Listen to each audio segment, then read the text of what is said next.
देवता इन सूक्तों के सब जगह इंद्र है। इंद्र का अर्थ ऐश्वर्यशाली परमात्मा है आध्यात्मिक अर्थ में, और भौतिक अर्थ में राजा और सूर्य भी इंद्र का अर्थ है।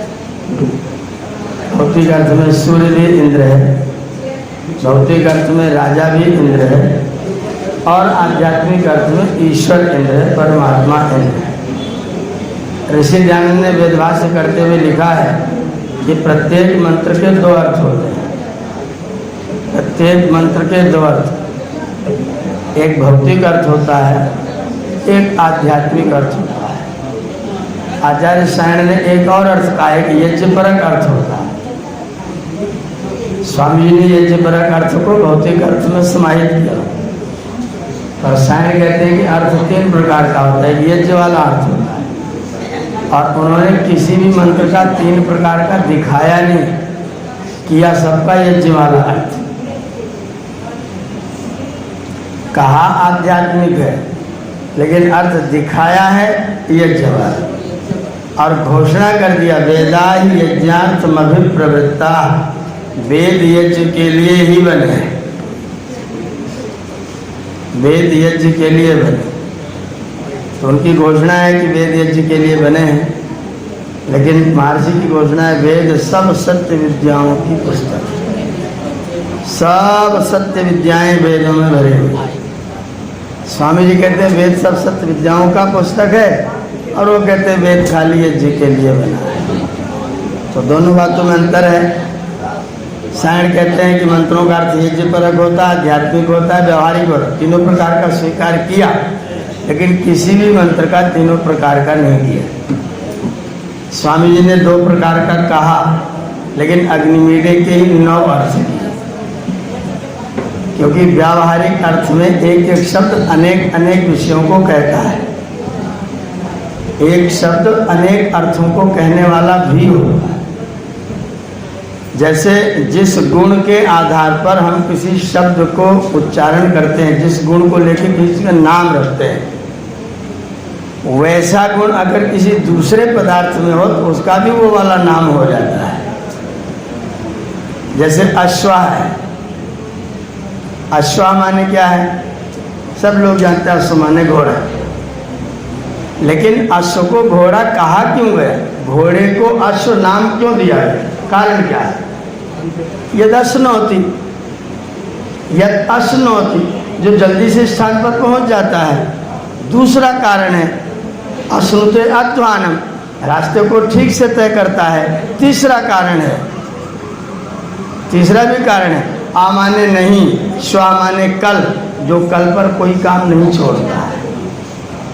आपने किसी ने घोड़े को 4 टांगों पर चुपचाप खड़े कभी नहीं देखा हो, खड़ा ही नहीं होता।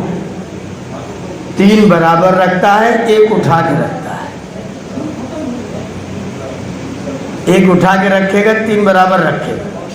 जब कोई सवार उसके ऊपर होगा तो चारों बराबर रखेगा। अगर खाली खड़ा होगा घोड़ा तो कभी भी एक पैर ऊंचा करेगा। उससे किसी ने पूछा ऐसा क्यों करते हो? बोले मालिक का आदेश आएगा और मेरा पैर रखा रहेगा तो उठाऊंगा तब रखूंगा, और अभी मैंने उठा ही रखा है, मालिक का आदेश आएगा रख के चल पड़ूंगा। इसलिए उसका नाम क्या रखा गया? अश्वा। अब वो गुण अगर किसी नौकर में हो जाए तो तैयार रहे हमेशा, तो वो भी तो अश्व, श्वा पर विचार नहीं करता है। हम लोग भी तो अश्व हैं, आज ये करें कल नहीं करें, कल पर कोई काम नहीं डालें। जो व्यक्ति कल पर काम नहीं टालता उन सबको अश्व कह सकते हैं, और जो जल्दी काम को करता उसको भी अश्व कहते हैं। इसलिए सूर्य की किरणों का भी नाम अश्व है। अब पौराणिक मंच पर जाएंगे, कथा सुनाई जाएगी, भगवान सूर्य अपने रथ पर बैठ करके जा रहे हैं। यह रथ क्या है? एकदम उसको ऐसा भौतिक कर देते कि आपको सब उसका विज्ञान ही समाप्त हो जाता है। रामभद्राचार्य जितने बड़े विद्वान हैं, कथा सुना रहे थे मथुरा में। भगवान श्री कृष्ण का जन्म हुआ। कृष्ण के जन्म को देखने के लिए पहले शिव जी आए, पार्वती जी को साथ लाए। दर्पण कहानी 1 घंटे तक चली, क्या क्या किया, कैसे कैसे किया। फिर बोले भगवान सूर्य किरण का दर्शन करने आए और 1 महीने तक अपने रथ को लेके मथुरा पर ही खड़े रहे। उनकी कथा पर मैंने प्रश्न डाला, जब 1 महीने तक मथुरा पर सूर्य खड़े रहे तो महीना हुआ कैसे? महीना कैसे होगा? महीना कब होगा? 30 दिन बीतेगा। 30 दिन तब होगा जब सूर्य रात दिन होगा। जब रात दिन हुआ ही नहीं, मथुरा में खड़े रहे, तो महीना कैसे होगा?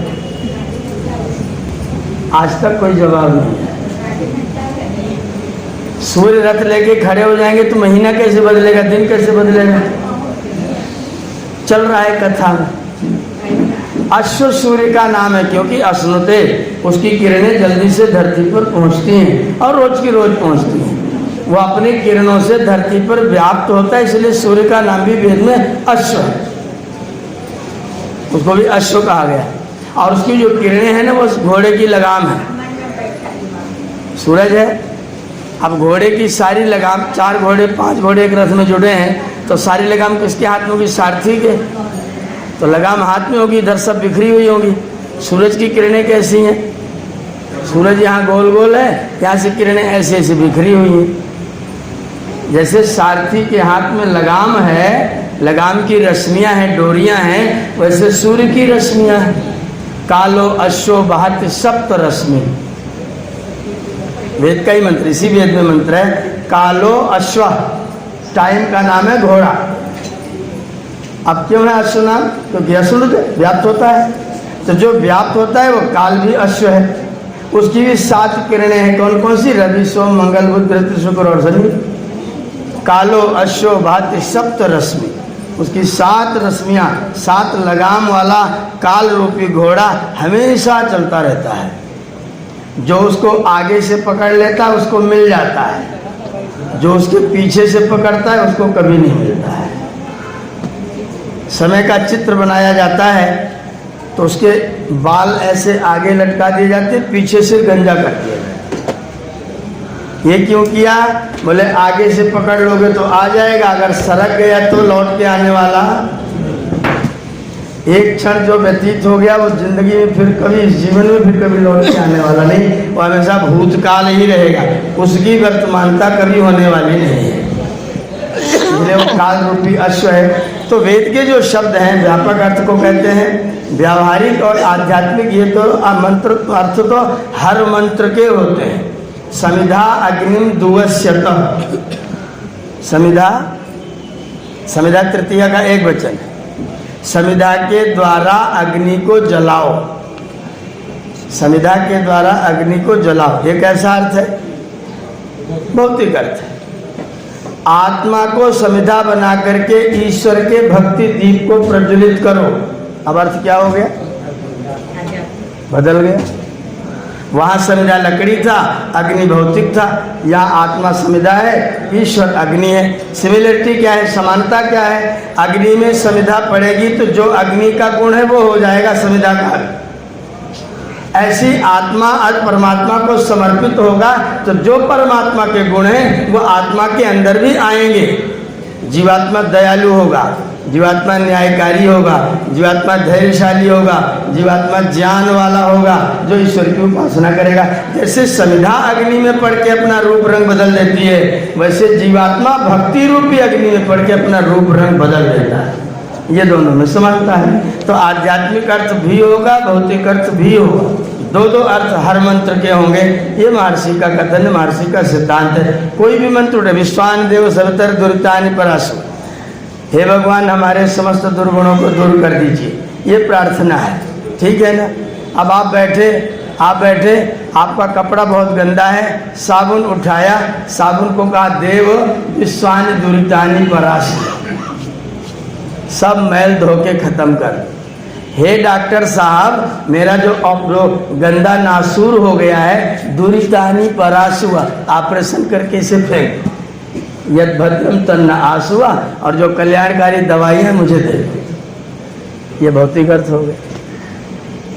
दुरितानि, दुरित दुर्गुण दुख दुर्व्यसन सबको दूर कर दो, तो ऑपरेशन करने का दुख दूर होगा ना, वो भौतिक अर्थ है। और परमात्मा मेरी बुराइयों को दूर कर दो, क्या आध्यात्मिक अर्थ है। कोई भी मंत्र उठाएंगे, हर मंत्र हिरण्यगर्भ समवर्तताग्रे, आध्यात्मिक अर्थ में जिसके अंदर चमकीले स्वर्ण जैसे पदार्थ सूर्य चंद्र आदि जिसके गर्भ में विद्यमान है उसका नाम है हिरण्यगर्भ परमेश्वर। अब सोना जिसके गर्भ में, वो धरती भी तो हिरण्यगर्भ है। हिरण्य माने सोना, वो धरती के गर्भ में, धरती भी हिरण्यगर्भ है। समवर्तत अग्रे, पहले पैदा हुई थी। भूतस्य जाता पति, जितने लोग पैदा हुए सबकी स्वामिनी है, सबको अन्न जल वस्त्र सब कुछ प्रदान करती है। इसको धरती के साथ में लगा दीजिए, भौतिक अर्थ हो जाएगा। ईश्वर के साथ लगा दीजिए, आध्यात्मिक अर्थ हो जाएगा। हर मंत्र के दो दो प्रकार के अर्थ होते हैं। ये महर्षि जी का कथन का सिद्धांत है। आप दोनों प्रकार के अर्थ कर सकते हैं। बीच के लोगों ने, महीधर ने, सायण ने, उबट ने, इन लोगों ने सारे वेद मंत्रों का केवल एक अर्थ किया, याज्ञिक अर्थ। इसीलिए हम उनके वेद के अर्थ को दोष युक्त मानते हैं। शब्दार्थ एकदम ठीक है। सायण व्याकरण का बहुत बड़ा विद्वान, मेरी पीएचडी उन्हीं की विषय, सायण के ही ऊपर, सायण के ऊपर मेरी पीएचडी। वो बहुत बड़ा व्याकरण का विलक्षण विद्वान है। शब्दार्थ में कोई कमी नहीं, केवल यज्ञ परक अर्थ में जब खींचातानी होती है। अगर आप ये निश्चित कर दें वेद में यही लिखा है तो फिर उसको घटाओ, फिर खींचातानी करो। खींचातानी करोगे तो वेदार्थ दूषित हो। केवल इतनी गलती हुई है बस। द्वास पर्णा सविजा सखाया समानम वृक्षम परिषद सुजाते, इस मंत्र में त्रैतवाद सिद्ध होता है। सायण ने एकदम वही अर्थ किया जो महर्षि दयानंद ने किया है, शब्दार्थ। लेकिन भावार्थ में 3 पेज लिखे।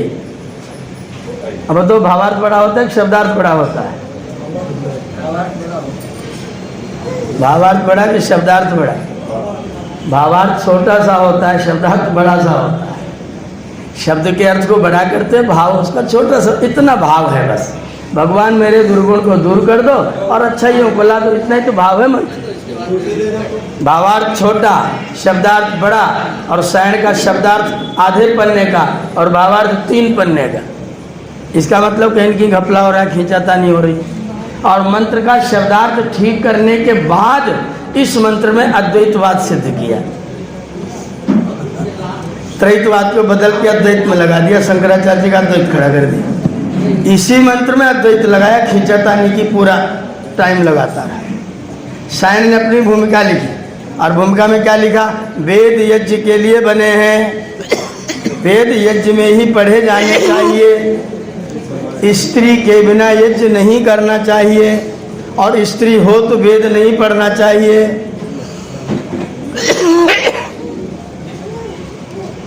बताइए, समझदारी की बात समझाइए। स्त्रियों के कान में वेद मंत्र न पढ़े, स्त्री न बैठे तो हवन न करो, और वेद वहीं पढ़ो जब हवन करो। तो कब वेद पढ़े? इसीलिए वेदों को लाल कपड़े में बंद करके आग में पैक कर दिया, और वेद मंत्रों के स्थान पर पुराणों को, पुराण के श्लोकों को सारे कर्मकांड में ला करके जुगाड़ से घुसेड़ दिया। सारे पौराणिक कर्मकांड में श्लोक घुसाए गए। क्यों? क्योंकि महिलाएं बैठेंगी, वेद बोलना पड़ेगा। ये संकट है। महाराज बनारस की बेटी का विवाह था, बनारस के महाराज की बेटी का विवाह था। मैं तब शास्त्रीय कक्षा में पढ़ रहा था, 89 की बात, और मैं पुरोहित के रूप में अपने गुरु जी के साथ वहाँ बैठा हुआ था। द्वार पूजा पर विश्वविद्यालय संपूर्णानंद के 11 पंडित आकर के बैठ गए। राजा के यहाँ विवाह है, एक लाइन से 11 पंडित आके बैठ गए। द्वार पूजा संपन्न होने के बाद राजा साहब ने कहा कि विवाह हमारे पंडित जी लोग कराएंगे। हम जिस पक्ष से गए थे, वर पक्ष से, उन्होंने कहा कि नहीं, विवाह तो हमारे पंडित जी लोग कराएंगे। जब दोनों में विवाद हुआ तो इन्होंने कहा कि शास्त्रार्थ कराओ, जो जीतेगा वो विवाह कराएगा। अब शास्त्रार्थ होने का नंबर आ गया। पंडित जी लोग 11 थे, हम लोग 3 थे। बोले पहले प्रश्न कौन करेगा? उन्होंने कहा वर पक्ष वाले पहले करें, आप लोग वर हैं, हम तो अवर हैं। हमें मौका दे दिया प्रश्न करने का। मैंने क्या प्रश्न किया उनसे, मैंने कहा शंकराचार्य को कितना प्रतिशत मानते हो? शंकराचार्य को कितना प्रतिशत मानते हो? ये बोले 100%। इसमें क्या शंका है? मैंने कहा 100%? बोले बिल्कुल 100%। मैंने कहा शंकराचार्य जी ने लिखा है कि स्त्री वेद पढ़ने लग जाए तो जीभ काट दो, सुन ले तो जीभ उसमें कान में शीशा पिघला के डाल दो, और याद करे प्रवचन करे तो गला काट। आप शंकराचार्य को 100% मानते हैं, इस सिद्धांत को मानते हैं, अब क्या करें? एकदम सुन्न जड़ जैसे चुप हो गए। 100% मानते हैं तो ये भी मानते होंगे। फिर मैंने राजा साहब का, राजा साहब अगर आज आपकी बेटी ने विवाह में बैठ के वेद मंत्र सुन लिया तो लोग उसके कान में शीशा पिघला के बहरी बहू हमारे घर भेजेंगे, बोलो आप तैयार हैं? राजा साहब खड़े होकर बोले पंडित जी लोग अपनी पोथी पढ़ो और तुरंत यहाँ से उठ जाओ और दोबारा मेरे यहाँ कभी मत आना। आज के बाद आप लोगों का प्रवेश वर्जित है। हमारे यहाँ केवल आर्य समाज के विद्वान ही आज के बाद कर्म कार्य करें। 2 मिनट में शास्त्रार्थ खत्म हो गया, कोई प्रश्न उत्तर नहीं। स्त्री वेद सुन ले तो कान में शीशा डाल दो, स्त्री को वेद नहीं। स्त्री शूद्र ना धीयताम इति श्रुते, ऐसा वेद में लिखा है। कौन से वेद में लिखा? आज तक किसी ने प्रमाण नहीं दिया। स्त्रियां शूद्र वेद न पढ़े न सुने, तो जो वेद में पढ़े जा रहे आप लोग सुन रहे हैं, क्या होगा? बहुत बड़ा संकट खड़ा होगा। महर्षि दयानंद सरस्वती का उपकार अगर न होता तो आज हमारी माताएं बहनें, मेरी बिटिया को ऋग्वेद याद है, पूरा ऋग्वेद उसने कंठस्थ किया हो। उसका तो लोग कितने बार काटते पता नहीं, उसे ऋग्वेद याद, उसने शादी आदि कर डाला। बेटियां पौरोहित्य कर रही हैं, वेद मंत्र पढ़ रही हैं, वेद पर पीएचडी कर रही हैं। मैंने लिखवाई पीएचडी, मैं निर्देशक हूँ कई बेटियों की वेद की पीएचडी का। पीएचडी करके बेटियां प्रोफेसर है। ये बैठे योगेश जी, इनकी भतीजी विभागाध्यक्ष है LBS में, अभी मैं मिल के आया उससे, सुजाता त्रिपाठी विभागाध्यक्ष है। उसके नीचे काम करने वाले रामसलाई द्विवेदी घोर पौराणिक। एक ही कमरे में बैठ करके उन्होंने कहा, द्विवेदी जी ने कहा कि आर्य समाज ने और जो कुछ किया ठीक किया, लेकिन जो लड़कियों को पढ़ने पढ़ाने काम कर दिया वो ठीक नहीं है। मैंने कहा आपका विभागाध्यक्ष कौन है? आपका विभागाध्यक्ष कौन है? बोले डॉक्टर सुजाता जी हैं। मैंने कहा पढ़ी लिखी हैं गैर पढ़े लिखे आए हैं? बोले नहीं पढ़ के आई हैं। तो गलती हुई है? गलती हो तो बुलाऊं? अगर तुम घोषणा करोगी गलती हुई है तो मैं सुजाता जी को यही बुला रहा हूँ। बोले नहीं बुलाइए मत। तब तक उनकी बेटी आ गई, द्विवेदी जी की बेटी कमरे में आ गई। मैंने कहा ये कौन है? बोले मेरी बेटी है। ये क्या कर रही है? बोले B.Ed कर रही है। किसमें? संस्कृत में। इसे कब मारोगे? मैंने कहा इसकी हत्या कब होगी? बोले हत्या क्यों होगी? मैंने कहा पढ़ा रहे हो, आर्य समाज ने गलती की, तुम क्या कर रहे हो? बोले अरे अब तो सब शुरू हो गया है। अरे मूर्खो, जिसने आगे बढ़ करके अच्छाई को आगे बढ़ करके स्वीकार किया है वो समझदार है, क्रांतिदर्शी है। कभी तुम कब आगे सरकोगे? अब चलने लगा तो स्वीकार कर लोगे, जो आगे बढ़ के करेगा उसकी निंदा करोगे। ये तरीका है? ये साक्षात अभी की बात है, अभी 1-2 महीने पहले की बात। ऐसी स्थितियां आज भी आपके देश में हैं। अगर महर्षि दयानंद सरस्वती जी ने ये व्यवस्था बनाई कि नहीं, सब सत्य विद्याओं का पुस्तक वेद है, वेद का पढ़ना, और पढ़ ले तो पढ़ाना, और ना पढ़ पाए तो सुनना, और सुन ले तो सुनाना, सब आर्यों का परम धर्म है। परम धर्म है, सामान्य धर्म नहीं, विशेष धर्म है। वेद को पढ़ना पढ़ाना परम धर्म है। ये महर्षि की कृपा से आज हम लोग इन पवित्र वेद मंत्रों का उच्चारण कर रहे हैं। हम तो जहाँ जाते हैं वहीं इस तरह का संघर्ष पीछे पीछे घूमता रहता है और सब चुप होते हैं।